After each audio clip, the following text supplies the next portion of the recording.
মেয়েটা বয়ফ্রেন্ডকে ঝড় থেকে বাঁচাতে দরজা খুলতেই যাচ্ছিল। ঠিক তখনই হঠাৎ একটা অচেনা আওয়াজ তাকে দরজা না খুলতে সাবধান করলো। সে ঘুরে তাকিয়ে স্তব্ধ হয়ে গেল, কারণ আয়নাতে নীল আলোয় ঢাকা তারই মতো দেখতে আরেকটা মেয়ে আটকে ছিল। সেই কথা বলছে। প্রতিচ্ছবিটা তাকে সাবধান করছে, দরজা খুললে তার অবস্থাও ঠিক ওইরকমই হবে। মেয়েটা কিছু জিজ্ঞেস করার আগেই আয়নায় দেখা সেই ছায়া মিলিয়ে গেল। ঠিক তখনই দরজায় জোরে ধাক্কা পড়লো, আর বাইরে ছিল তার প্রেমিক। সাবধান হয়ে মেয়েটা ভিডিও কল করলো, কিন্তু সে সঙ্গে সঙ্গে কল কেটে দিয়ে সাধারণ ফোনে আবার কল ব্যাক করলো। ব্যাপারটা অস্বাভাবিক ছিল, কারণ সে কখনো ভিডিও কল কেটে দিত না। শুধু একবার গ্রামে যাওয়ার সময় এমন করেছিল, যাতে মেয়েটা ছেলেটার সাদামাটা বাড়ি না দেখতে পায়। এই নিয়ে তখন তাদের মধ্যে ব্যাপক ঝগড়া হয়েছিল। তাই এবারও মেয়েটার মনে হলো সে নিশ্চয়ই কিছু লুকোচ্ছে। ঝড়ের দিনে পুলিশ সময় মতো আসে না, তাই মেয়েটা মিথ্যা বলল যে সে তার সবচেয়ে ভালো বান্ধবীর বাড়িতে চলে গেছে, যাতে ছেলেটা এখান থেকে চলে যায়। কিন্তু এটা শুনেই তার প্রেমিক রেগে গেল এবং দোষ দিতে লাগলো। সে কেন বাড়িতে বসে তার জন্য অপেক্ষা করেনি, যখন আগেই ঠিক ছিল যে সে তার সাথে দেখা করতে আসবে। মেয়েটা অজুহাত দিল যে তার বন্ধুর এখনই সাহায্য দরকার, আর ফোন কেটে দিল। তারপর তাড়াতাড়ি বন্ধুকে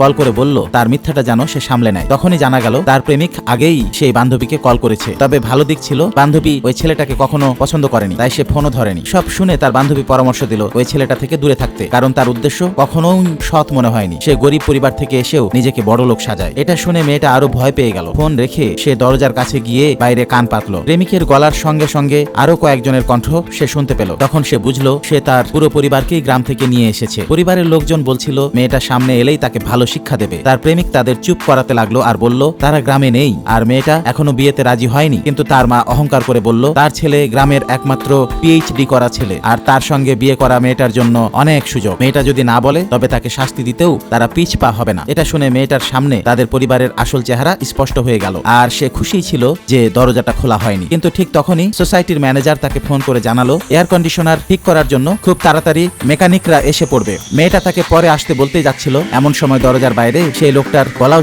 সে শুনতে পেল। তখনই তার প্রেমিক আর তার পরিবার বুঝে গেল মেয়েটা শুরু থেকেই বাড়ির ভেতরেই ছিল। সবাই মিলে তারা দরজায় জোরে জোরে ধাক্কা দিতে লাগলো আর হুকুম করতে লাগলো এই মুহূর্তে দরজা খুলতে হবে।